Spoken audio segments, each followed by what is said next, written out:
In today's video, I'm going to teach you how to number rows in a Google Docs table.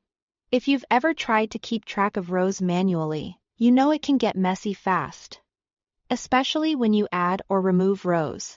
This simple approach gives you automatic, clean numbering that stays accurate as your table changes. Start by creating a dedicated column for your numbers. Right-click anywhere inside your table, then choose Insert Column Left or Insert Column Right. Either option works. Just pick the side where you want your numbers to live. That new, narrow column will act as the home for your row numbers and keeps everything aligned and easy to scan.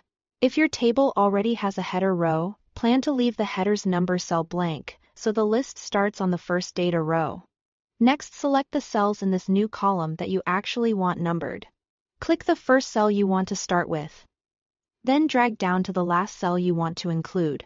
You can also click the first cell, hold Shift, and click the last cell to select the whole range at once. If you have a header row, start your selection from the second row so the header stays unnumbered. With those cells highlighted, apply numbering. Go to the top toolbar and click the numbered list icon. It's the one that looks like 1, 2, 3. Instantly, you'll see numbers appear in the selected cells, creating a neat sequence for your rows. This is a standard Google Docs list, so it will update as you insert or delete rows later. Keeping the order accurate. Sometimes each cell might start at 1 instead of continuing the sequence. That happens because each table cell is treated like a separate paragraph. If you see that, simply right-click on one of the numbers in the column and choose Continue Previous Numbering. This tells Google Docs to treat the numbers as one continuous list down the column. After you do that, the numbers should flow correctly from top to bottom.